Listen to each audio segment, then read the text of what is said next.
In Surah Al-Ma'idah, verses 27 to 31, one rejected sacrifice turns jealousy into the first murder told in sacred human history.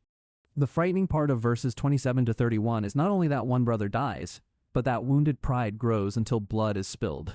Islamic tradition calls these two sons of Adam Habil and Qabil, even though the Quran itself does not speak those two names. That detail matters, because the Quran in Surah Al-Ma'idah gives a short, sharp account, then drives straight toward the lesson about human life. The story begins with two offerings, two hearts, and one result. One sacrifice is accepted, and the other is not. The Quran does not say in verse 27 exactly what each sacrifice looked like, and it does not name their jobs. Later tafsir gives the names Habil and Qabil, but the Quran in verses 27 to 31 keeps the focus on choice. That Quranic focus is powerful, because the real danger in this story is not farming or shepherding, but jealousy after rejection. Later tafsir often says Habil was a shepherd and Qabil was a farmer, but that comes after the Quranic wording. Some tafsir also says a heavenly fire consumed the accepted offering, marking divine approval in a visible and unforgettable way. Other tafsir details say Qabil offered an inferior crop, while Habil offered a better animal from his flock. Those later details help many listeners picture the scene, but they are not the direct wording of Surah Al-Ma'idah. The Quranic text gives something even more serious than scenery. One brother sees rejection, then threatens murder instead of correcting himself. That is the pattern hidden inside verse 27, and what follows. Rejected worship becomes wounded pride, and wounded pride becomes violent intention. The threat comes next, and it lands hard, because the problem moves from the altar to the human heart. The rejected brother tells the accepted brother that he will kill him, and that is where sacred history turns dark. The accepted brother answers with restraint, not because justice stopped mattering, but because he refuses to begin unjust violence. In the Quranic account, he says Allah accepts only from the God-fearing, and that sentence exposes the real problem. The problem was never only the gift on the ground. The problem was the state of the soul offering it.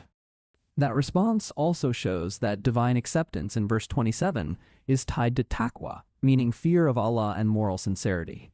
Then the accepted brother says he will not stretch his hand first to kill his own brother. Muslim commentary usually explains that line as refusal to begin aggression, not a ban on every form of self-defense. That nuance is important, because Surah Al-Ma'idah is not praising helplessness. It is exposing the ugliness of unjust initiation. The righteous brother fears Allah, while the aggressive brother fears humiliation, and those two fears lead in opposite directions. One fear leads to patience before Allah, and the other fear leads to rage before a human brother. That moral split is why the story still feels close, even though it sits at the beginning of sacred human history. Then comes one of the most chilling lines in the Quranic account. His soul pushed him to kill his brother. The wording matters, because murder in this story does not fall from the sky like lightning over one bad minute. It grows through jealousy, wounded pride, refusal to self-correct, and the collapse of moral restraint inside the soul. That inner push is what makes the story universal, because many sins begin long before the visible act appears. In verses 27 to 31, the murder happens after warning, after speech, after restraint, and after a chance to turn back. That means Qabil, in later Islamic naming, does not kill in ignorance of the moral line. He kills after hearing a brother say that Allah accepts from the God-fearing and after seeing a better path. The first murder in sacred history is therefore not only a crime of anger, but also a crime of refused correction. That is why this account in Surah Al-Ma'idah feels heavier than a simple family dispute. It becomes a map of how the human heart moves from envy to threat, from threat to action, and from action to regret. Right after the murder, the story takes another turn, and this turn is one of the most humbling scenes in the Quran. A raven scratches the earth to show the killer how to hide the body of his dead brother. Think about that image from verses 30 and 31. A human being commits murder, then needs a bird to teach burial. The humiliation is part of the lesson, because the murderer is not shown as clever, strong, or victorious after the act. He is morally broken and practically helpless, standing before a corpse he does not even know how to cover. The raven scene makes the first murderer smaller, not bigger, and that is part of the Quran's moral design. He looked powerful enough to kill, but after the killing he cannot even manage death with dignity. Then remorse appears, and remorse in verse 31 does not erase what already happened. The Quran says he became regretful, but the grave does not open, and the murdered brother does not rise. That is another hard truth in Surah Al-Ma'idah. Some choices can be regretted deeply and still remain irreversible. A threat can be taken back, and anger can cool, but murder cannot be undone after the soul leaves. That is why the story does not stop at emotion, and it does not let remorse become a cheap ending. Immediately after the account of the two sons of Adam, the Quran gives a universal lesson about the sanctity of life. The wording is stunning. Killing one soul unjustly is like killing all humanity, and saving one soul is like saving all humanity. This move from one family murder to all humanity is one reason the Quranic version feels so concentrated and powerful. Genesis 4 also tells the story, but the Quran in Surah Al-Ma'idah pushes directly toward a law of human value. In Genesis 4, Cain and Abel are explicitly named. Cain tills the ground, and Abel keeps sheep. Genesis 4 also includes Allah questioning Cain after the murder, which builds a different kind of dramatic exchange. The Quran, by contrast, stays shorter, sharper, and more tightly tied to the lesson about the worth of one life. That difference matters because the Quran does not tell the story mainly to satisfy curiosity about old history. It tells the story to expose the first pattern of human bloodshed and then warn every later generation. Now, the title may make some people think first about one refusal in another story, the refusal of Iblis. But the research for this lesson points us here to another refusal, the refusal to accept correction after rejection. In both moral patterns, pride stands at the center, and pride is what turns a test into destruction. In Surah Al-Ma'idah, the rejected brother does not say, "I will improve my offering before Allah." Instead, he looks sideways at his brother, and sideways envy often becomes more dangerous than honest self-examination. This is why jealousy is never a small feeling in the Quranic moral world. Jealousy does not stay trapped in the chest when it is fed by pride and left without repentance. It grows teeth, and in verses 27 to 31, those teeth appear as a direct murder threat. The accepted brother then answers with language that protects his own soul before the murder even happens. He says he will not begin by raising his hand in unjust violence, and that statement guards his side of the test. This is one of the hidden beauties of the passage. One brother cannot control another brother's rage, but he can protect his own intention. The words, "Allah accepts only from the God-fearing," also show that acceptance is not random in verse 27. Acceptance is tied to inward truth, and that is why the story is about worship and violence at the same time. A bad heart can stand at an altar, and a jealous heart can turn a rejected sacrifice into a dead brother. That link between worship and ethics is central in Surah Al-Ma'idah because ritual without sincerity does not produce peace. Later Tafsir expands the background by speaking about paired births in the early human family. Some exegetical reports say each birth brought a brother and a sister, and marriage rules were different in that early time. Those Tafsir reports often say a boy could marry a sister from another birth pair, not his own twin. Then the tension grows in later narration, because Qabil wants the more beautiful sister linked with him. That added Tafsir detail gives the story a stronger personal rivalry, but it is still later explanation, not Quranic wording. The same is true for the picture of Habil as a shepherd and Qabil as a farmer. Those images are common in Islamic storytelling and also connect with Genesis 4, but the Quran itself stays more restrained.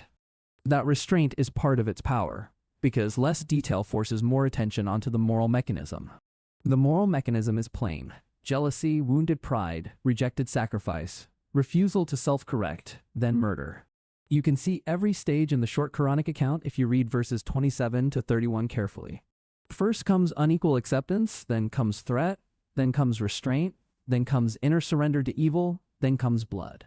After blood comes confusion, after confusion comes the raven, and after the raven comes regret.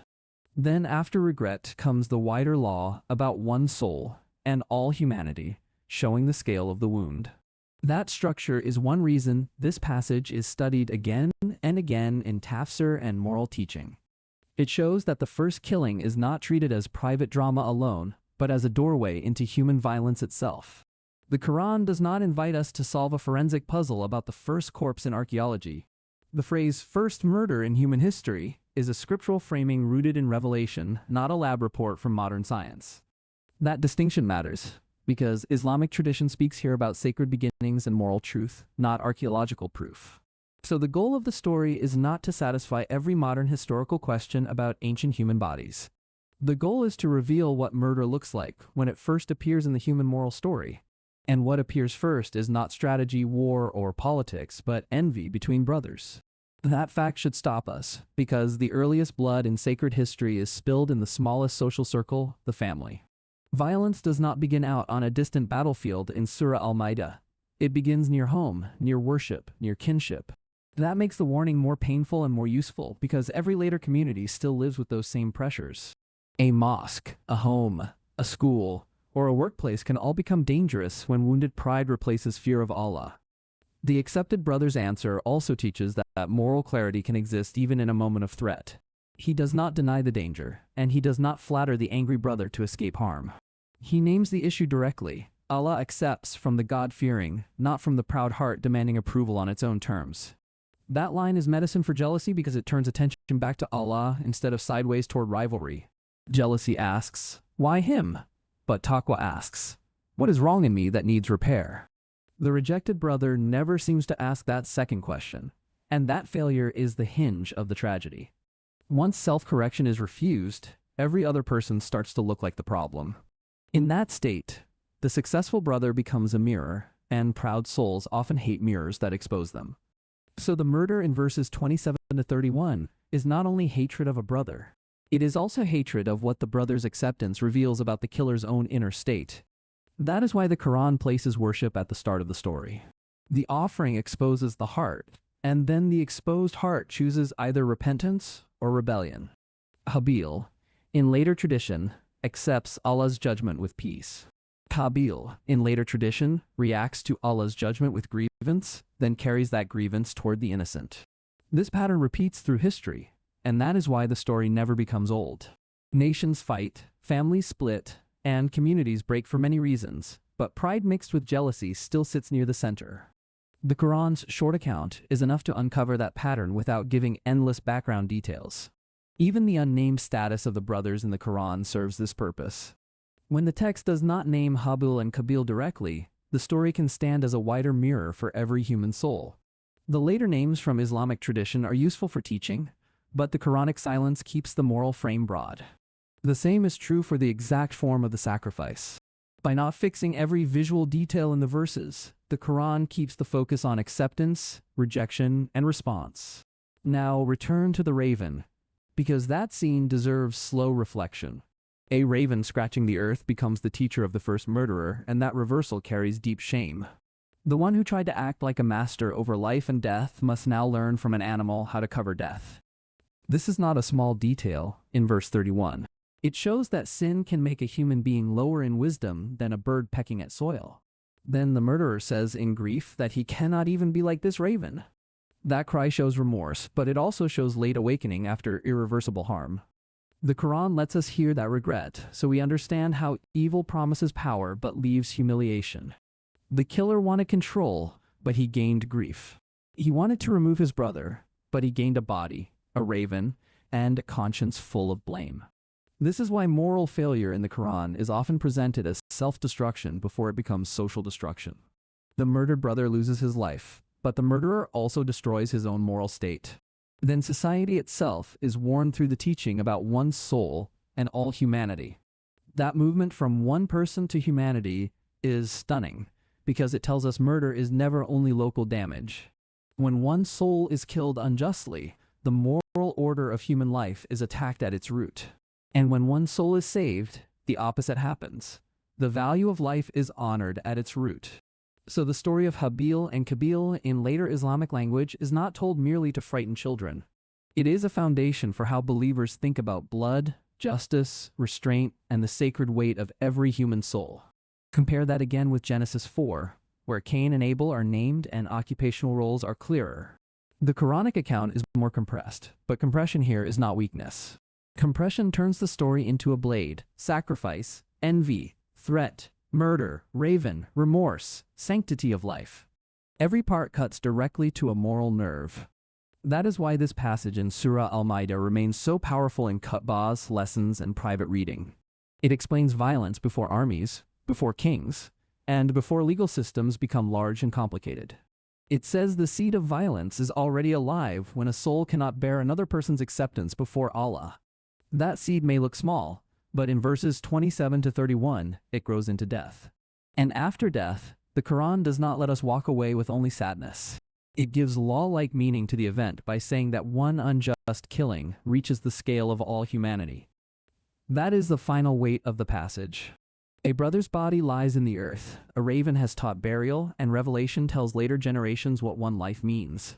So when you hear the names Habul and Qabil, remember what is Quranic and what is later tafsir. The names, jobs, marriage details, and heavenly fire are widely told in exegetical tradition, but the Quranic core stays lean. That core is enough to change a life if a person reads it with honesty. The raven scene in Surah Al-Ma'idah matters because the killer is humiliated twice, first by murder, and then by needing an animal to teach burial. Guard your worship with taqwa, guard your heart from jealousy, and guard your hands from unjust aggression. Because Surah Al-Ma'idah, verses 27 to 31, shows how fast one corrupt feeling can become one dead soul. And if you want the next story after this one, watch the Quranic account of another test where one decision changed the fate of nations.